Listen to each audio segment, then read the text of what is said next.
দেখা যাচ্ছে? क्या स्क्रीन विजिबल हो रहा है? बताओ शुभश्री आप। হ্যাঁ দাদা। জি স্যার। क्लियर।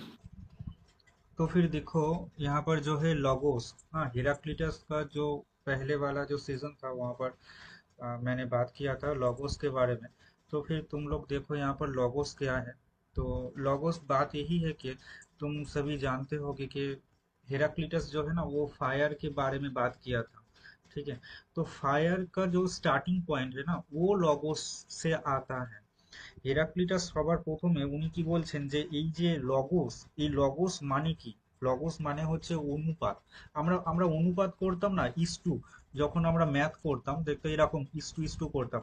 जैसे कि 4:5 इज इक्वल टू क्या होता है 4/5, है ना? तो ऐसे करके हम लोग छोटे जब थे तब मैथ्स करते थे, है ना? तो वही यहाँ पर बात यही है कि लॉगोस का जो जो ओरिजिनल मीनिंग है, जो हेराक्लिटस ने दिया था उसका जो मीनिंग है वो है ये ये जो इस्टू वाला है। बंगाली में इसको अनुपात कहते हैं और इंग्लिश में इसको प्रोपोर्शन कहता है। ठीक है। तो इससे ही जाकर क्या है ना वो जो फायर है ना वो फायर आता है। উনি বলছেন যে লগোসের একটা জড় দিক, ঠিক আছে, লগোসের জড় দিক যেটা সেটা হলো ফায়ার। ঠিক আছে। তো ফায়ারটা যেটা স্টার্টিং হচ্ছে, আমি বলছি না যে সবার প্রথমেই ফায়ারটাই এসে যাচ্ছে, নট ফায়ার, ফায়ারের আগে উনি বলছেন যে শুরুটা কোথা থেকে আসছে, স্টার্টিং পয়েন্টটা কোথা থেকে আসছে। তো লগোস ফার্স্ট, দেন লগোস থেকে আসছে, লগোস থেকে ডিরাইভ করছে ফায়ার। ঠিক আছে। লগোসের কথা বলছেন ও লগোস থেকে ডিরাইভ করছে ফায়ার। এই জায়গাটা সম্ভবত আমি গতদিনকে বলিনি। তো আই থিঙ্ক আমি জায়গাটা আমি আজকে বলে দিলাম। আশা করি এই জায়গাটা তোমাদের ক্লিয়ার হলো। তোমরা মনে রাখবে যে ফায়ার উনি বলছেন সবকিছু এক্সিস্ট, মানে সবকিছুই ফায়ারের কথা বলছে, এভরিথিং ইজ ফ্লাক্স, কিন্তু সবার আগে কিন্তু উনি লগোসের কথা বলেছেন ফায়ার প্রসঙ্গ আনবার আগে। তো চলো আজকেকার যে পার্ট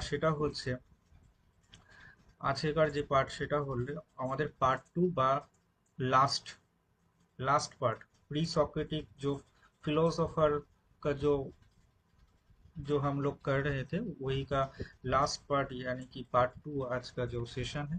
मैं तुम लोगों को बता देता हूँ कि इस सेशन के बाद, यानी कि आज के जो टाइम होगा उसके बाद इसी टॉपिक से मैं कुछ क्वेश्चन करूंगा तुम लोगों को। वो क्वेश्चन तुम लोगों को बताना होगा, क्वेश्चन का आंसर तुम लोगों को बताना होगा। কোন টাইপের প্রশ্ন এক্সামে আসবে সেই রকম প্রশ্ন আমি তোমাদেরকে বলবো। তো সেইটা তোমরা একটু ভালো করে দেখে নিও। মানে ওই সেশনটা, মানে আজকের পার্টের দুটো সেশন আছে। First session content, second session question answer. Okay, I think আমি ক্লিয়ার করতে পারলাম। এবং তোমরা সবাই নিজেদের কাছে খাতা পেন রাখবে ফার্স্ট সেশনটা এর জন্য। আর মীনাক্ষীরা তোমরা কিন্তু স্ক্রিনশট তুলবে না, বাকিরা স্ক্রিনশট নিতে থাকবে যে কোন কোন জায়গায় স্ক্রিনশট হবে সেই সব জায়গাগুলো, কিন্তু মীনাক্ষীরা স্ক্রিনশট নেবে না। ওকে। তো আজকে আমরা যে পার্টটা আমরা আলোচনা করব সেটা হলো এমপিডোক্লেস। আচ্ছা এমপিডোক্লেস করবো কি তার আগে জাস্ট একটুখানি ওয়েট করো, একটুখানি ওয়েট করো। আমার তো মনে হচ্ছে আমি ডিমোক্রেটাস লিউসিপাস এই পার্টগুলো কি করিয়েছিলাম। জাস্ট একটুখানি দাঁড়াও, আমাকে জাস্ট একটু দেখতে দাও।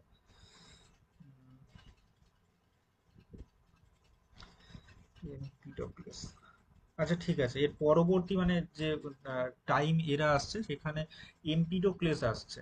তাহলে এমপিডোক্লেসে আমরা কি কি বুঝবো, এখানে ইম্পর্টেন্ট কি, এমপিডোক্লেসে ইম্পর্টেন্ট কি?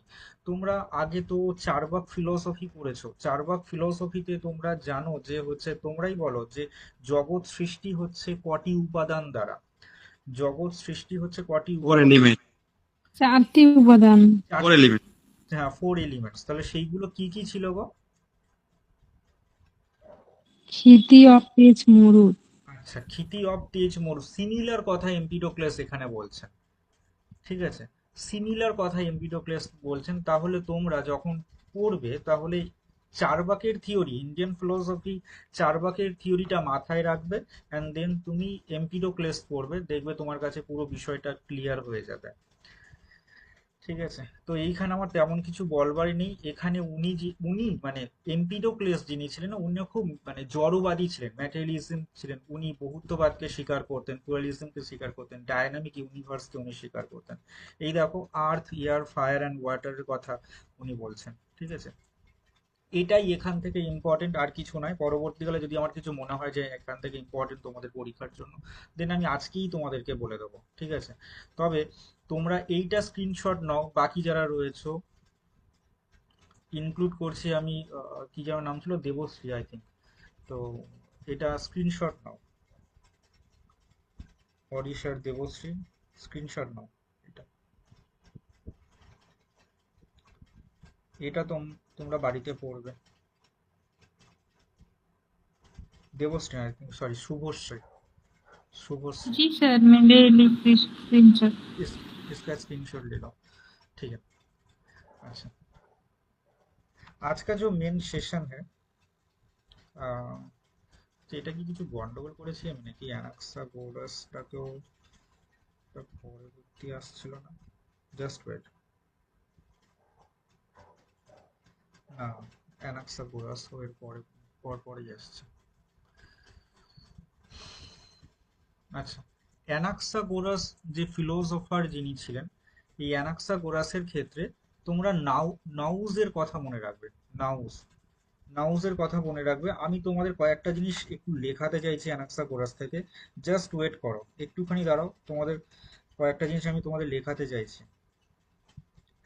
এই যে অ্যানাক্সাগোরাস, ইনি একজন কোথাকার দার্শনিক ছিলেন বলতো? ইনি একজন এথেন্সের দার্শনিক ছিলেন। ঠিক আছে, অ্যানাক্সাগোরাস কোথাকার দার্শনিক ছিলেন? এথেন্সের দার্শনিক ছিলেন। এবং এই অ্যানাক্সাগোরাস মূলত মূলত যেটা উনি বলতে চাইছেন, যে দেখো, ইনি একজন পরমাণুবাদী হলেও, মানে ইনি কিন্তু পরমাণুবাদকে স্বীকার করছেন, কিন্তু মানে ইনি একজন অ্যাটমিস্ট হলেও ইনি কি বলছেন, প্রতিটা পরমাণু বা প্রতিটা এলিমেন্ট হচ্ছে আলাদা। ভালো করে বোঝো, প্রতিটা এলিমেন্ট হলো ডিফারেন্ট, প্রতিটা প্রতিটা সবকিছু বিষয়বস্তুগুলো আলাদা। কিন্তু যখন জগৎ সৃষ্টি হয়নি, ঠিক আছে, জগৎ সৃষ্টি হয়নি, তখন এগুলো এলোমেলো ভাবে সব জায়গায় ছিল। ঠিক আছে, এলোমেলো ভাবে সবকিছু ছিল। কিন্তু যখন জগৎ সৃষ্টি হলো, তখন এগুলো কি করছে বলতো? তখন এগুলো মানে সব আলাদা আলাদা ভাবে আসছে, মানে আলাদা আলাদা। এই প্রসঙ্গে আমাকে জেনোফিনিসকে একটু বোঝাতে হবে। এগুলো সব তখন কি হচ্ছে বলতো, একটা নির্দিষ্ট শ্রেণী আসছে। আমি তোমাকে বোঝানোর চেষ্টা করছি, বোঝো। যেমন হিউম্যান, ওকে, হিউম্যান, হিউম্যান, এটা ধরো কাউ, ওকে, এটা ধরো হর্স। ঠিক আছে, আচ্ছা, এটা ধরো আদার্স এলিমেন্টস। ওকে, যখন জগৎ সৃষ্টি হয়নি তখন সবগুলো একসাথের মধ্যে ছিল, একের মধ্যে ছিল। যখন জগৎ সৃষ্টি হয়ে গেল, যখন জগৎ সৃষ্টি হয়ে গেল, তখন কি হচ্ছে, তখন কিন্তু এগুলো সব এক জায়গায় এসে যাচ্ছে। মানে মানে তখন কিন্তু সেগুলো আলাদা আলাদা হচ্ছে। উনি human different, cows different, horse's different, others elements এগুলো সব আলাদা আলাদা। তো এইরকম ভাবে কিন্তু উনি বোঝানোর চেষ্টা করছেন, যার জন্য উনি আসলে কি করতে চেয়েছিলেন বলতো? এই জন্যই কিন্তু ওনার থিওরিতে টেলিওলজিক্যাল থিওরি দেখা গিয়েছিল। তোমরা লেখো যে অ্যানাক্সাগোরাসের থিওরিতে টেলিওলজিক্যাল থিওরি আমরা দেখতে পাই। ঠিক আছে, इसका जो फिलोसफी है ना, वो टेलियोलॉजिकल फिलोसफी है। यही तुम लिख लो अपने कॉपी पर। আচ্ছা, তো এবার এই প্রসঙ্গে আমাকে অবশ্যই এটা বোঝাতে হচ্ছে জেনোফেন্সকে। আমি জেনোফেন্স বা জেনোফিনিস সম্পর্কে একটা গ্রন্থের নাম বলেছিলাম। তোমরা বলতে পারবে যে গতদিন আমি কোন গ্রন্থের কথা বলেছিলাম? এই প্রসঙ্গে আসছে, জাস্ট আমাকে বলতে হবে, এটা কিছু করার নেই। মেমোরেবিলিয়া দাদা, মেমোরেবিলিয়া। মেমোরিবিলিয়ার কথা আসছে, ভেরি গুড। তো জেনোফোনস বা জেনোফিনিসের ক্ষেত্রে আমরা মেমোরিবিলিয়ার কথা পাচ্ছি। এইটাকে স্ক্রিনশট নাও, ওনার কোটেশন। তো মেমোরিবিলিয়ার কথা পাচ্ছি। এবার একটা ভালো জায়গায় বোঝো, এই যে জেনোফেন্স, জেনোফেন্স যিনি আছেন, ইনি কি করছেন? ইনি না প্যান্থিস্ট ফিলোসফার ছিলেন। ঠিক আছে, আমি গতদিনকে বলছিলাম মানে বলা হয়নি, অনেক কিছুই তো বাদ পড়ে যায় অল্প সময়ের জন্য। ইনি কি ছিলেন বলতো? প্যানথিস্ট ফিলোসফার ছিলেন। এবার তোমরা বলে প্যানথিস্ট ফিলোসফার মানে কি? প্যানথিস্ট মানে হচ্ছে, বা প্যানথিইজম হচ্ছে সর্বেশ্বরবাদ, সবকিছুর মধ্যে ঈশ্বর আছেন, এটা বলছে জেনোফিনিস। ওকে, সবকিছুর মধ্যে ঈশ্বর আছেন। ওনার একটা মেন জায়গা ছিল অল ইজ ওয়ান। ওকে, ওনার একটা সব থেকে বড় একটা বাক্য ছিল ফর জেনোফিনিস, সেটা হচ্ছে অল অল ইজ ওয়ান। উনি সবকিছুকে একের মধ্যে রাখবার চেষ্টা করেছেন। এবং উনি উনি উনি এতটাই মানে এতটাই সবকিছুর মধ্যে রাখতে চেয়েছেন, ঠিক একইভাবে উনি বিরোধিতা করছেন কার বলতো? উনি বিরোধিতা করছেন পাইথাগোরাসের। আমি একটু বাদে পাইথাগোরাস, মানে সবার শেষে আমি পাইথাগোরাস পড়াবো। তো পাইথাগোরাসের সমালোচক হিসেবে যদি আমরা কাউকে নাম আনতে পারি, তাহলে জেনোফিনিস হচ্ছেন সবার প্রথম যিনি, বা যিনি পাইথাগোরাসের সমালোচক। ঠিক আছে, ক্রিটিসাইজ করছেন। Who is the criticizer of Pythagoras? সেটা হচ্ছে জেনোফিনিস। অ্যান্সার হচ্ছে জেনোফিনিস। তো এই জেনোফিনিস ওনার কোন বিষয়টাকে ক্রিটিসাইজ করছেন, তোমরা একটুখানি খেয়াল করলে দেখতে পাবে যে পাইথাগোরাস ট্রান্সমাইগ্রেশন অফ সোলের কথা বলছেন না? ট্রান্সমাইগ্রেশন অফ সোল মানে মানে ওই কি বলা যায়, মানে পুনরায় দেহ ধারণের কথা বলছে। পুনরায় দেহ ধারণ মানে জন্মান্তরবাদের কথা স্বীকার করছেন। সিমিলারলি তোমার প্লেটো সক্রেটিসও স্বীকার করছেন এই বিষয়গুলোতে, জন্মান্তরবাদকে স্বীকার করছেন। এই জিনিসটাকে নস্যাৎ করেছেন উনি, জেনোফিনিস। এই এই বিষয়টাকে নস্যাৎ করেছেন, এটাকে ক্রিটিসাইজ করছেন। ঠিক আছে, আমরা খুব স্বাভাবিকভাবে ইন ফিউচার, কেউ কমেন্ট করলে আমি দেখতে পাবো না, তো পারলে মুখে বলো। আমরা স্বাভাবিকভাবে ইন ফিউচার আমরা কি বলতে পারবো না, সর্বেশ্বরবাদী বা প্যানথিস্ট হিসাবে আমরা তো স্পিনোজাকে পেয়েছি, তাই না? তো স্পিনোজারও আগে এমন কি কোনো ফিলোসফার ছিল যেখানে এরকম আম, ইয়ে ছিল, মানে প্যানথিইজমকে আনা হয়েছিল? হ্যাঁ, স্পিনোজার আগেও ছিল, স্পিনোজার আগেও একজন পাওয়া গেছে। তাহলে সে হচ্ছে জেনোফিনিস। সেই জায়গাটা কিন্তু আমরা পেয়েছি। ঠিক আছে,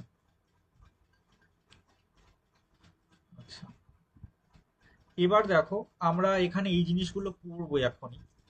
সেটা হচ্ছে প্রি সক্রেটিস, আমার মেন আজকের টপিক যেটা এখান থেকে স্টার্ট হচ্ছে। প্রি সক্রেটিস অ্যাটমিক ফিলোসফার হচ্ছে যারা আমি এখানে পড়ছি, যেটা গ্রিক থিঙ্কার্স রয়েছে, এদের মধ্যে ডিমোক্রেটাস, লিউসিপাস, এই পার্টগুলো আমরা আজকে পড়বো। ডিমোক্রেটাস, লিউসিপাস, এই জায়গাগুলো আমরা পড়বো। তো চলো আমরা এখানে মেনলি যে জায়গাটা সেখানে আমরা যাওয়ার চেষ্টা করি। লিউসিপাস, এই লিউসিপাস কে ছিলেন? লিউসিপাস একজন গ্রিক ফিলোসফার ছিলেন। ওকে, লিউসিপাস কে ছিলেন? লিউসিপাস একজন গ্রিক ফিলোসফার ছিলেন। এবং এই লিউসিপাস,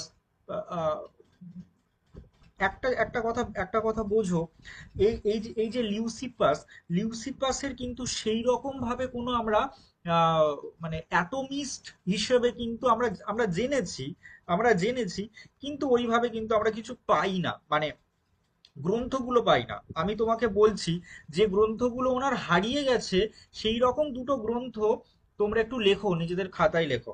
লিউসিপাসের বুকস কিছু রয়েছে।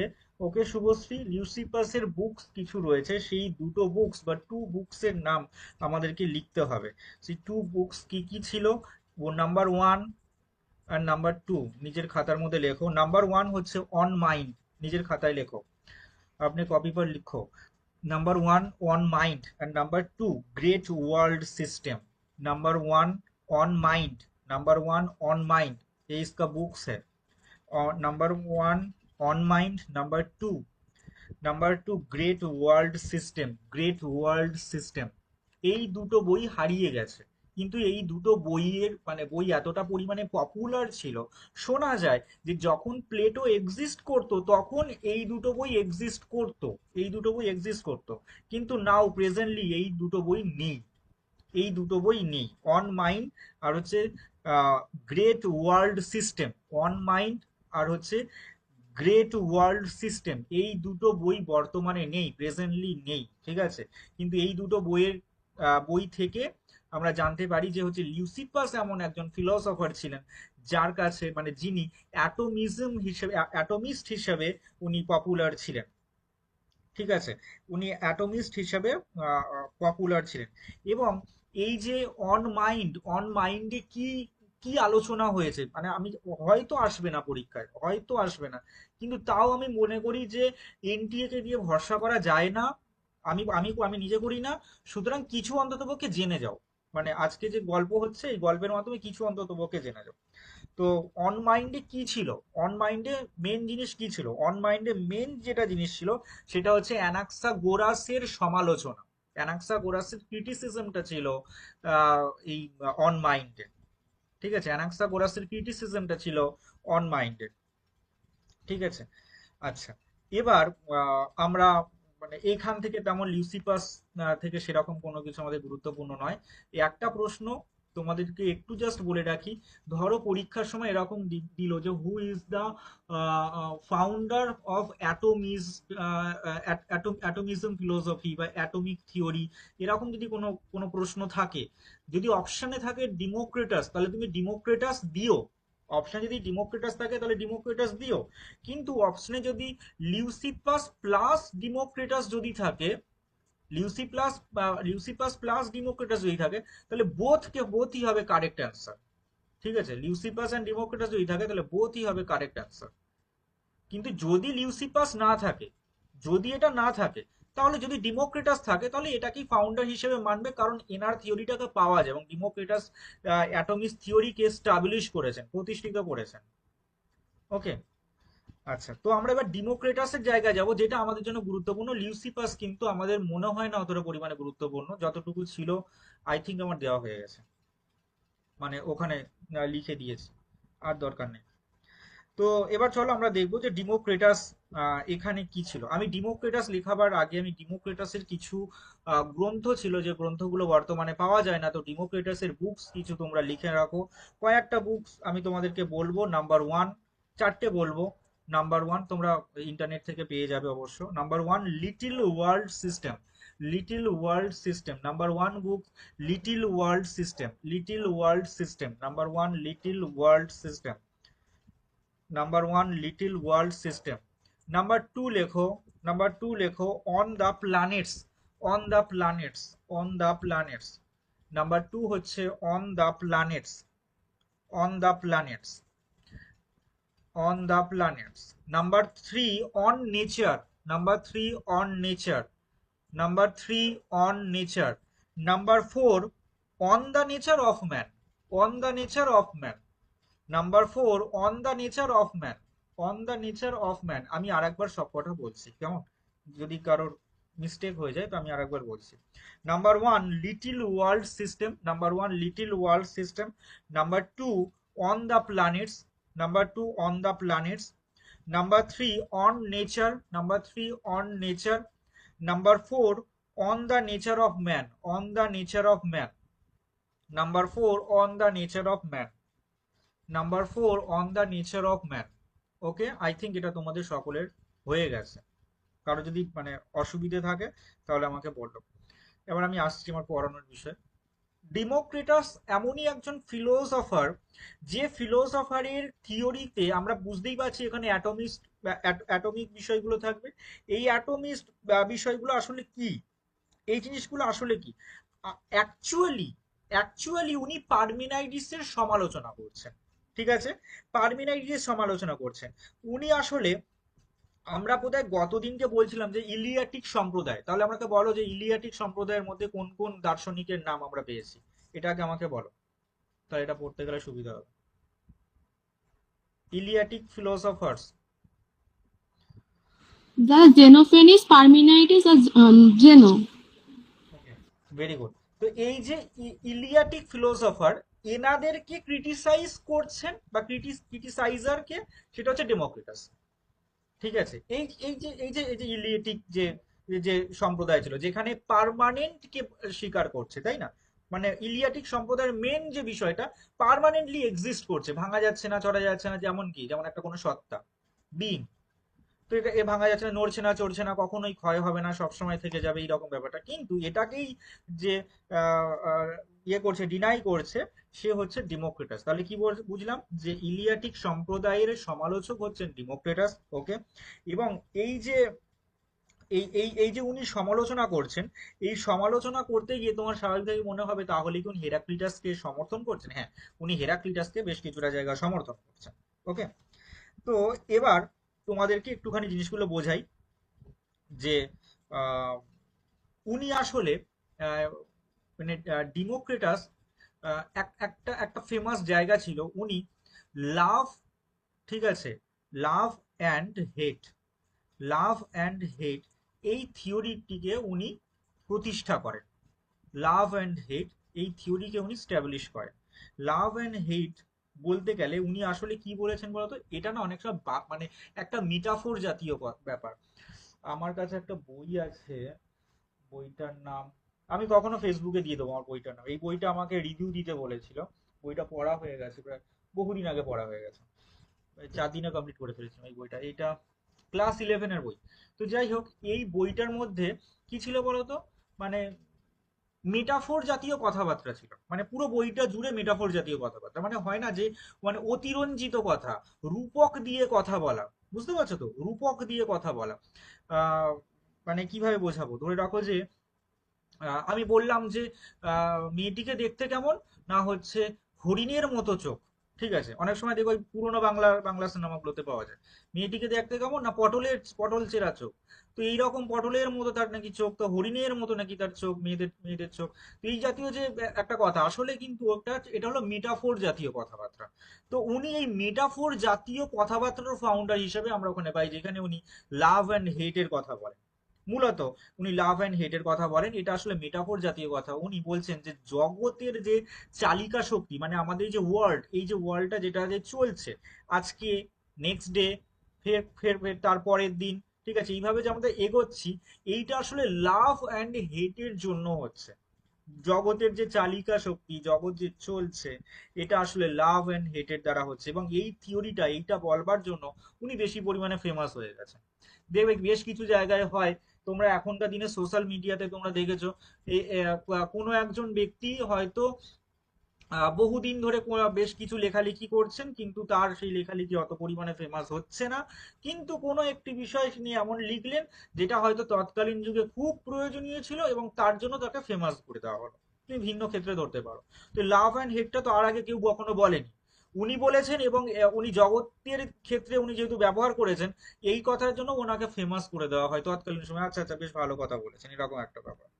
এই প্রসঙ্গে আমার একটা কথা বলার আছে, খুব ভালো করে শোনো। তোমরা ততক্ষণ পরেরটাকে, এটাকে স্ক্রিনশট নাও। এই প্রসঙ্গে আমার একটা কথা বলার আছে যে কূপমণ্ডুক মানে কি, তোমরা কেউ জানো কূপমণ্ডুক মানে? কূপমণ্ডুক মানে জানো? এই আছো তো নাকি নেই? মূর্খ। নাকি হ্যাঁ বলো। মূর্খ। কূপমণ্ডুক মানে কি? কুয়োর ব্যাং দাদা। হ্যাঁ, একদমই তাই। কূপমণ্ডুক মানে হচ্ছে কুয়োর ব্যাঙ। মানে সে কি বলতো, সে ওই কুয়োটার মধ্যেই থাকে, তার বাইরে কোনোদিন বেরোয়নি, আর বেরোতে চায়ও না, বাইরের জগৎ দেখেনি, দেখতে চায়ও না, এরকম একজন ব্যক্তিদেরকে সচরাচর এরকম কথা বলা হয়। মানে একটা টোন কেটে বলা হয় যে কূপমণ্ডুক, কুয়োর মধ্যে ব্যাঙ আছে, কুয়োর মধ্যে ব্যাঙ। সে বাইরের জগৎকে দেখবে না, বাইরের জগৎকে জানবে না, এরকম একজন ব্যক্তি। কিন্তু আমরা যে অ্যাটমিস্ট ফিলোসফারকে আমরা এখন যে পড়ছি, নেক্সট একটু পরে আমরা সোফিস্ট ফিলোসফারদের একটু পরে আমরা পড়বো। আসলে এরা কি ছিল বলতো, এরা না বিভিন্ন জায়গা ভিজিট করতো, এক এক জায়গায় নেক্সট আর এক জায়গা, নেক্সট আর একটা জায়গা ভিজিট করতো। এই ভিজিট করবার ফলে না তাদের মধ্যে অনেক কিছু বিষয় মানে মানে মানে ভাবনা চিন্তাগুলো প্রসার হয়েছে। আমি কেন বলেছি ভাবনা চিন্তার প্রসার হয়েছে, কারণ সেই সময় কিন্তু রিলিজিয়ন কখনো বাধা দেয়নি। ঠিক আছে, রিলিজিয়ান কিন্তু কখনো বাধা দেয়নি, সুতরাং তাদের মধ্যে কিন্তু ভাবনা চিন্তা বেশ খানিকটা করে প্রসার হয়েছে। আচ্ছা, তোমরা এটা নিশ্চয়ই নিয়েছো। আমাদের আর ওখান থেকে বেশি কিছু দরকার নেই, যতটুকু ছিল আমরা নিয়েছি। নেক্সট হচ্ছে আমরা সোফিস্ট ফিলোসফিতে যাব। সোফিস্ট বলতে গেলে কি বোঝায় সেটা একটুখানি তোমরা একটুখানি বোঝো। সোফিস্ট বলতে গেলে আহ একদল মানুষ ছিলেন যারা, জানো তো, যারা খুবই শাস্ত্রজ্ঞানী। ঠিক আছে, আমরা অনেক সময় বলে থাকি না, এই ওই ব্যক্তির সাথে কথা বলিস না কিন্তু বাবু, তার কিন্তু বিশাল জ্ঞান আছে। ঠিক আছে, মানে মানে তার কাছে প্রচুর নলেজ আছে, বিশাল জ্ঞানী ব্যক্তি। তো তার সাথে কথা বলতে গেলে কিন্তু দুবার ভেবে কথা বলতে হবে। তো সেই রকম যে ব্যক্তিগণ যারা ছিলেন তাদেরকে বলা হয় ইংরেজিতে রিথরিক, ঠিক আছে, যার কাছে প্রচুর জ্ঞান আছে, ইংরেজিতে রিথরিক। এই রিথরিক্যাল যে ফিলোসফারের যে পার্ট আমরা পাবো তারা হচ্ছেন সোফিস্ট। ওকে, আমি আমার কথা রিপিট করছি যাতে তুমি জীবনে কখনো না ভুলে যাও। সোফিস্ট ফিলোসফার হলেন তারাই যারা আহ, মানে যারা অলংকার দিয়ে কথা বলতেন, যাদের শাস্ত্রের প্রতি জ্ঞান আছে, এই রকম ফিলোসফার হচ্ছেন সোফিস্ট ফিলোসফার, শাস্ত্রজ্ঞানী, কোট আনকোট শাস্ত্রজ্ঞানী। তো এইরকম শাস্ত্রজ্ঞানী ফিলোসফার কারা? Number one Protagoras, number two Gorgias, ঠিক আছে, এই কি ছায় আমার এটা, যাই হোক তোমরা একটু ইয়ে করে নাও, এটাকে আমি চিনি, হিপাস নামক একজন ব্যক্তি। তো থ্রাস, এটা বলছি থ্রাসাই মেকাস এরকম একটা নাম হবে, ঠিক আছে। তো এগুলো আমার আটকে যায়, মানে এত কঠিন কঠিন শব্দ পড়তে গেলে মানে হয়তো সামনের দিক দিকে দুটো দাঁত হয়তো টুক করে পড়ে যেতে পারে। তো যাই হোক, তো এটা হচ্ছে বড় ব্যাপার। তো বোঝা কথা হচ্ছে এই এই কিছু জন ফিলোসফারদেরকে আমরা পাই, ঠিক আছে। আমাদের জন্য পরীক্ষার জন্য ইম্পর্টেন্ট প্রোটাগোরাস। ওকে, আমাদের পরীক্ষার জন্য ইম্পর্টেন্ট কি না হচ্ছে প্রোটাগোরাস। তো আমরা চলো দেখে নিই যে প্রোটাগোরাস যিনি ছিলেন, তিনি এখানে কি বল, প্রোটাগোরাসের বুকস তোমরা লেখো। আমরা মূলত তিনটে পার্ট পড়বো, বাদ বাকি তোমরা তোমাদের গুগল করে নিও। তিনটে আমি জিনিস তোমাদের লেখাচ্ছি, লেখো। Number one on truth, number one on truth, প্রোটাগোরাসের books. Number one on truth, number one on truth. Number two on the gods, gods, on the gods, gods, on the gods, on the gods. Number three anti-logic, number three anti-logic, number three anti-logic। আচ্ছা, এই প্রসঙ্গে আমার একটা কথা মনে আসছে just, আমরা অনেক সময় বলে থাকি না হু is the father of history, তখন দেখবে অনেকে বলে থাকে হেরোডোটাস। কেন, তোমরা ছোটবেলায় পড়েছো যে কে হচ্ছেন এর ফাউন্ডার, তখন হচ্ছে আমরা বলে থাকি ইতিহাসের জনক হচ্ছেন হেরোডোটাস। পড়েছো ছোটবেলায়, আসতো না পরীক্ষার সময়? মনে আছে ছোটবেলায় এক্সামে আসতো এগুলো? কি গো বলো, চুপ চুপ হয়ে গেল কেন? হ্যাঁ দাদা। হ্যাঁ, এবার সোফিস্ট যে সময়কাল ছিল না, সোফিস্টদের যে সময়কাল, সেই সময়কালে কিন্তু হেরোডোটাসের কথা পাই আমরা। হেরোডোটাস উনি কি করছেন, উনি নানান দেশ বিদেশ উনি ঘুরে বেড়াচ্ছেন, এখানে ট্রাভেল করছেন, ওখানে ট্রাভেল করছেন, নানান জায়গায় ট্রাভেল করে বেড়াচ্ছেন। তো এই রকমই তিনি ট্রাভেল করতে করতে করতে করতে একটা সময় তিনি আসলেন কোথায় না, এই সোফিস্টদের যে এলাকা ছিল সেই রকম একটা ভূমধ্য সাগরীয় একটা জায়গা, যেখানে এসে উনি পৌঁছালেন। এসে তখন সোফিস্টদের ব্যাপারে কিন্তু উনি লিখলেন। তাহলে আমরা সোফিস্ট ফিলোসফির যে কথাটা, এই কথাটা আমরা কোথা থেকে মানে আরো বেশি করে পাই, সেটা হচ্ছে কিন্তু এই হেরোডোটাসের যে আমরা যে গ্রন্থগুলো, যারা হিস্ট্রি পড়েছেন বা হিস্ট্রি যারা জানেন বা অতীব দক্ষ যারা ব্যক্তি, যে সকল ব্যক্তি, তো তাদের কিন্তু ওই মানে তারা জানবেন যে ওই হেরোডোটাসের গ্রন্থের মধ্যে আমরা কিন্তু সোফিস্ট পোর্শন কিন্তু আমরা পাই। সুতরাং মানে হিস্ট্রিরও আগে কিন্তু ফিলোসফি স্টার্ট হয়ে গেছে। একটা জায়গা তুমি ভেবে দেখো, হিস্ট্রিকে আমরা কি বলছি না হচ্ছে ফাদার অফ হিস্ট্রিকে না হচ্ছে সেটা হচ্ছে হেরোডোটাস। কিন্তু দেখো হেরোডোটাস আসছে কোন টাইম পিরিয়ডে না হচ্ছে এই সোফিস্ট পিরিয়ডে। কিন্তু আমরা দেখো সোফিস্ট পিরিয়ডে এখন পড়ছি, সোফিস্টের আগে আমরা অনেক ফিলোসফার আলোচনা করে ফেলেছি, যেখানে কিন্তু ফিলোসফি এক্সিস্ট করছে, ঠিক আছে, ফিলোসফি এক্সিস্ট করছে। আর তার পরবর্তী মানে সোফিস্ট পর্যায়ে বা সোফিস্ট টাইম পিরিয়ডে আসছে কিন্তু হেরোডোটাস। তাহলে কখনো যদি তোমাদের কোনো হিস্ট্রির ছেলে মেয়ে যদি বলে যে না এইরকম কোনো ফিলোসফিটা বোধহয় অনেকটা ডাউন পিরিয়ডে স্টার্ট হয়েছে, তখন তাদেরকে বুঝিও যে না, সোফিস্ট যে একটা ফিলোসফির যে একটা টাইম পিরিয়ড ছিল, টাইম পিরিয়ড গুলো অবশ্যই তোমাদের এখানে লেখা আছে। তো তার কেউ বোধহয় কিছু বলছে, তো সেই যা কিছু বলছো। 10 রে মা। প্লিজ আনমিউট করো, প্লিজ আনমিউট করো, যে এই আনমিউট বলছি কি, মিউট করো প্লিজ, প্লিজ প্লিজ মিউট করো, কেউ একজন আনমিউট আছে। Sorry sir. ওকে, তো চলো আমরা প্রোটাগোরাসের একটা থিওরি তোমরা দেখবে খুব খুব মানে মানে বিশালভাবে একটা ইয়ে আছে, জনপ্রিয় থিওরি, জনপ্রিয় এই কথা। সেটা কোনটা বলো তো? এইটা, man is the measure of all things. তাই না? এটা তোমরা সবাই জানো, যেটা পরীক্ষার সময় খুব আসে। অফ থিংস আর দে, এতটুকু পরীক্ষায় আসে, এটা আর আসে না। That they are, and of things that are not, that are that they are not. এইটা আসলে বলতে চাইছে, মানে যদি আমরা বেঙ্গলি ট্রান্সলেট করি তাহলে হচ্ছে মানুষ হলো সকল বস্তুর বা সবকিছুর পরিমাপক, ঠিক আছে? এবং সমভাবে সেই বস্তুর যা উপস্থিতি রয়েছে, সেই বস্তুর যেগুলো উপস্থিতি আছে, এবং যা উপস্থিতি নেই, যেগুলো উপস্থিতি নেই তারও পরিমাপক। আসলে বলতে যে মানুষ হলো সবকিছু বস্তুরই পরিমাপক, কিন্তু যেগুলো মানে কোন বস্তুর পরিমাপক না, যেগুলো আছে, যেগুলো এক্সিস্ট করছে এবং যেগুলো এক্সিস্ট করছে না সেগুলোরও পরিমাপক। ঠিক আছে, আসলে তিনি এটাই বোঝাতে চাইছেন। তো তোমার মনের মধ্যে এখন বলতে হবে মানে মানে এমন একটা চিন্তা হবে, আরে ভাই, মানুষের কথা বলছেন, হঠাৎ করে প্রোটাগোরাস আসলেন, এসে তিনি মানুষ সম্পর্কে বলছেন। আচ্ছা, এক মিনিট, এইটা না, প্রোটাগোরাসের একটা গ্রন্থ ছিল থিয়েটেটাস। তোমরা হয়তো অনেকেই বলবে যে থিয়েটেটাস গ্রন্থ আহ, মানে না, সরি সরি, আমি ভুল বলছি। প্লেটোর থিয়েটেটাস যে গ্রন্থ ছিল, সেই থিয়েটেটাস গ্রন্থে প্লেটো এই কথাটা সবার প্রথম আনছেন। ঠিক আছে, প্লেটোর থিয়েটেটাস গ্রন্থে প্লেটো সবার প্রথম এই এই এই যে সেন্টেন্সটা, এই সেন্টেন্সটা আনছেন। এবং এর বিপরীতে গিয়ে প্লেটো একটা কথা বলছেন। বলো, কে বলবেন? কে বলবে বলো? এই কথাটার বিপরীতে গিয়ে একটা একটা কথা আসছে।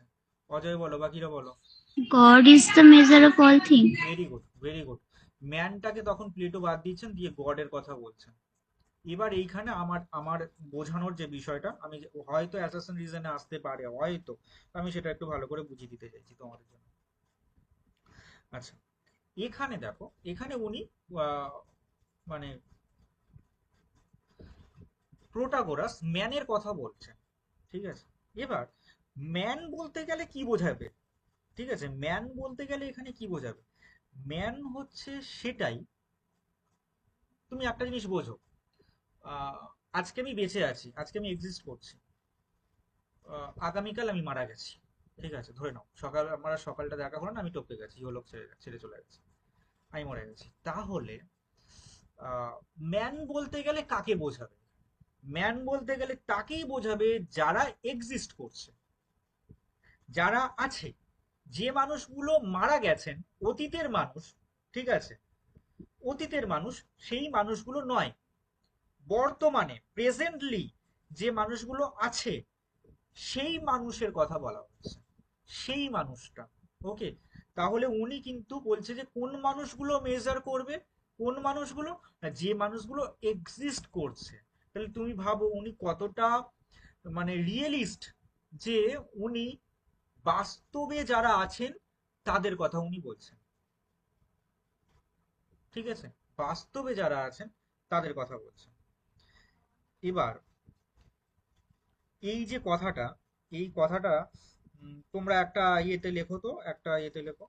একজন আহ, দাঁড়াও, একজন দার্শনিক আমরা পাই, ঠিক আছে, তার নাম ছিল স্টেস। হুম, তো স্টেস এই কথাটাকে ব্যাখ্যা করেছেন আহ, তার গ্রন্থে। স্টেসের গ্রন্থটা পরে মনে পড়লে আমি বলে দেবো, একটু দাঁড়াও, আমি মনে হয় শেষের দিকে বলছি না। তো স্টেস বলছে, তো এই কথাটার এক্সপ্লেন করছে, এক্সপ্লেনটা তোমরা লেখো হিস্ট্রি অফ ওয়েস্টার্ন ফিলসফি। হ্যাঁ, হ্যাঁ, হিস্ট্রি অফ ওয়েস্টার্ন ফিলোসফি নামটাও ও, হবে ওইরকম, ওইরকমই হবে। আছে তোমার কাছে ওইটা? হ্যাঁ আছে আছে। আচ্ছা, তাহলে লেখো, স্টেসের স্টেস যেটা লিখছেন সেটা লেখো, বাই ম্যান। ঠিক আছে, স্টেস কিন্তু এই এটার মানে এটা এতটাই গুরুত্বপূর্ণ, এর এক্সপ্লেন করছেন। আমরা বলি না যে ভাষ্য, বেঙ্গলিতে বলি ভাষ্য। তাহলে ভাষ্য উনি হিসাবে উনি লিখছেন, by man he did not mean, MEAN, mean mankind, mankind at large, mankind at large, LARGE, mankind at large, full stop দাও, full stop দাও, he meant, MENT, meant the individual man, he meant the individual man, quotation complete করো, full stop দাও। আমি এটা আরো একবার বলছি যাতে কোথাও মিস্টেক হয়ে গেলে লিখে নিতে পারবে। স্টেস এটার এক্সপ্লেন করে বলছে, by man he did not mean, by man he did not mean mankind at large, LARGE, mankind at large, full stop. He meant মানে বোঝাতে চাইছে, he meant the individual man, he meant the individual man, full stop. Quotation complete করো। তোমরা জানো যে হচ্ছে কোপলস্টন বলে একজন দার্শনিকের কথা পাওয়া যায়, মানে তারও হিস্ট্রি অফ ফিলোসফি ছিল, ওয়েস্টার্ন ফিলোসফি গ্রন্থ ছিল। কোপলস্টনের অনেক বড় বড় গ্রন্থ আছে। তিনিও কিন্তু স্টেসের এই জাতীয় কথাবার্তার সাথে সহমত পোষণ করছেন, যে হ্যাঁ তিনিও এইরকম কথাবার্তা বলছেন। প্রোটাগোরাসের এই জায়গাটা তোমরা বুঝতে পেরেছো কি বলো আমাকে? মানে কোপলস্টনের আরো অনেক আছে, না পড়লে আমি কোপলস্টনও লিখে দিতে পারবো, বলো বলো। এই এতটুকু বুঝেছো? হ্যাঁ দাদা, বুঝতে পেরেছি। আচ্ছা, জর্জিয়াস যে পার্ট আছে না, এটা আমি তোমাদেরকে, ইনিও রিথরিকের কথাই বলছেন, আমি তোমাদেরকে বলবো হিন্দিতে একটা কথা আছে, রাট্টা মারকে জানা। তো এইটা তোমরা জাস্ট মুখস্থ করো প্লিজ, এইটা মুখস্থ করো। উনি নিহিলিস্ট ফিলোসফার ছিলেন, ঠিক আছে, কিন্তু প্লিজ এইটাকে মুখস্থ করে যাও। আমি জানি না কেন যেন মনে হচ্ছে এইটা হয়তো পরীক্ষায় দিলেও দিতে পারে। এইটা এই জাস্ট 10টা পয়েন্ট হয়তো মুখস্থ হবে না, কিন্তু তাও একবার পড়ে যাও, এটা স্ক্রিনশট নিয়ে নাও। জর্জিয়াসের এই পার্টটা, এটা স্ক্রিনশট নিয়ে নাও, আমার কেন যেন মনে হচ্ছে দিলেও দিতে পারে এটা। জর্জিয়াসের ফিলোসফিতে অত বেশি কোনো গুরুত্বপূর্ণ নেই, কিন্তু মানে আমাদের নেটের পার্ট বলো কিংবা ধরো বিপিএসসি তেও অতটা বেশি গুরুত্বপূর্ণ জর্জিয়াসও অতটা পরিমাণে নেই। মানে মেন যে জায়গাটা থেকে আসবে সেটা হলো পাইথাগোরাস বা পিথাগোরাস থেকে আসবে। তো ওই জায়গাটা আমি খুব ভালো করে ধরার চেষ্টা করব। উনি দেখো এই যে রিথরিক সম্পর্কে উনি কি বলে, rhetoric is the queen of the arts, এই জাতীয় কথাগুলো না তোমরা ভালো করে ইয়ে করবে, মনে রাখবে। আমার মেন জায়গা সেটা হচ্ছে পাইথাগোরাস, কারণ এখান থেকে পরীক্ষায় দেবে। আচ্ছা, আমাকে এটা বলো, জিরো, এই যে শূন্য, জিরো, এই জিরোর আবিষ্কারক কে, ফাউন্ডার কে? আমাকে বলো এটা, জিরো এর ফাউন্ডার কে? আর্যভট্ট। হুম হুম, আর্যভট্ট। জিরোর ফাউন্ডার ওটাই তো, আর্যভট্ট। আর্যভট্ট। এবার এই জিরোটা কতটা বেশি পরিমাণে ইম্পর্টেন্ট আমাদের ম্যাথ করার জন্য, তোমরা জানো যে জিরো ছাড়া কখনো কোনো কাজ হয় না, এমনই একটা বিষয়। পাইথাগোরাস এমন একজন ব্যক্তি ছিলেন যিনি স্পিরিচুয়ালিটির ওপর বিশ্বাস করতেন। ওকে, যিনি কি করতেন, যিনি স্পিরিচুয়ালিটির ওপর বিশ্বাস করতেন। এক এক সময় তুমি দেখবে, খেয়াল করে দেখবে, আমি জাস্ট পাইথাগোরাসকে বোঝানোর জন্য একটা অন্য জায়গায় মানে যাচ্ছি।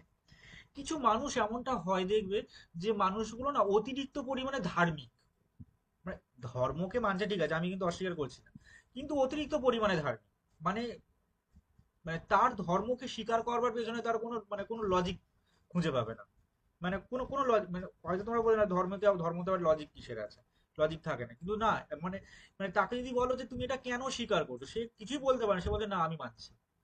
মানে একগুয়েমি টাইপের কিছু মানুষ দেখবে যারা এরকম ধর্মকে স্বীকার করে, একগুয়েমি টাইপের কিছু মানুষ হয় আমাদের সমাজে আছে, হয়তো আমাদের পরিবারেও থাকতে পারে, মানে কিছু প্রাচীনকালের মানুষজন থাকতে পারে, অথবা আশেপাশের মানুষও থাকতে পারে, এমন হয় না নয়, হয়, এমন মানুষ হয় যারা এতটা পরিমাণে আহ মানে কি বলে মানে অলৌকিকতার উপর বিশ্বাস করে, মানে পুরো লাইফটাই যেন তার অলৌকিকের মধ্যে দিয়ে হয়তো চললে মানে সে বেশি খুশি হবে।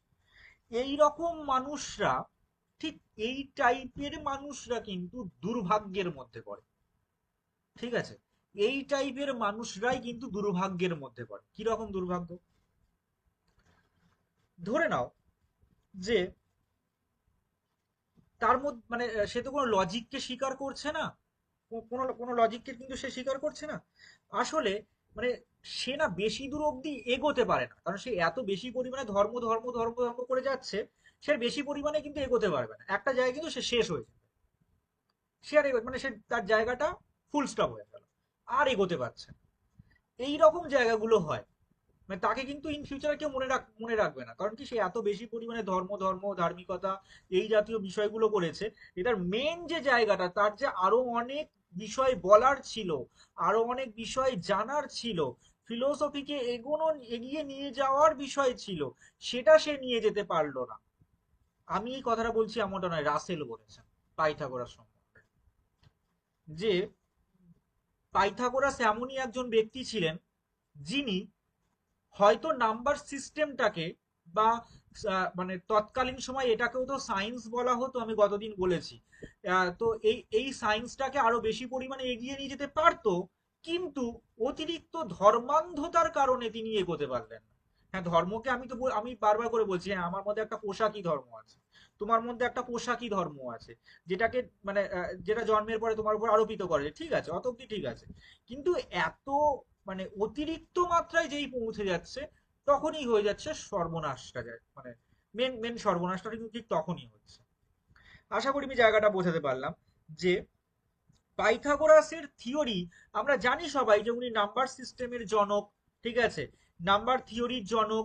কিন্তু ওনার থিওরি আরো অনেক দূর অব্দি বিস্তারিত হতে পারতো, কিন্তু হয়নি, কারণ উনি বেশি পরিমাণে ধর্ম ধর্ম ধর্ম করে গেছেন।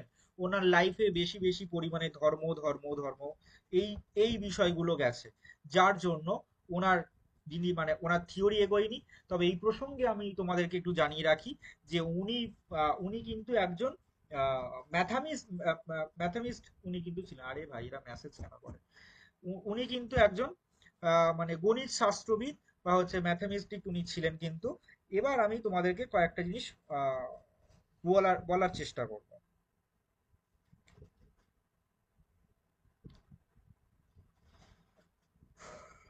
আচ্ছা, আমি তো মনে হয় ইউক্লিড বলিনি। ইউক্লিড তোমাদের পরীক্ষার জন্য গুরুত্বপূর্ণ নয় মনে হয়, সম্ভবত নয়, ইউক্লিড তো নয়। এটাকে স্ক্রিনশট নাও, এই জিনিসটাকে দ্বারা ছোট্ট করে দিই, এটাকে স্ক্রিনশট নাও।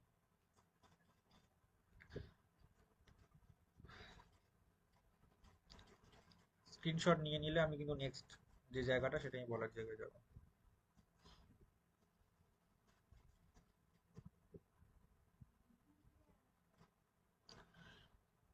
নাম্বার থিওরিতে বা নাম্বার সিস্টেম যে থিওরি রয়েছে, এই থিওরির মধ্যে তোমরা খেয়াল করে দেখবে এমন একটা জায়গা আছে যেখানে আমরা বলি যে কি এটা হলো odd number, this is odd number, this is even number. আমরা এরকম ছোটবেলায় পড়েছি অড নাম্বার গুলো কি কি, ইভেন নাম্বার গুলো কি কি, এরকম কথাগুলো আমরা পড়েছি, তাই না?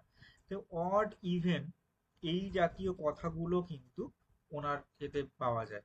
উনি টোটাল 10টা অপোজিটের কথা বলেছেন, উনি টোটাল 10টা অপোজিটের কথা বলেছেন। যে অপোজিট গুলো এইটা, তোমরা স্ক্রিনশট নাও, তোমরা বাড়িতে খুব ভালো করে পড়বে। আমি এক্ষেত্রে একটু বোঝানোর চেষ্টা করব।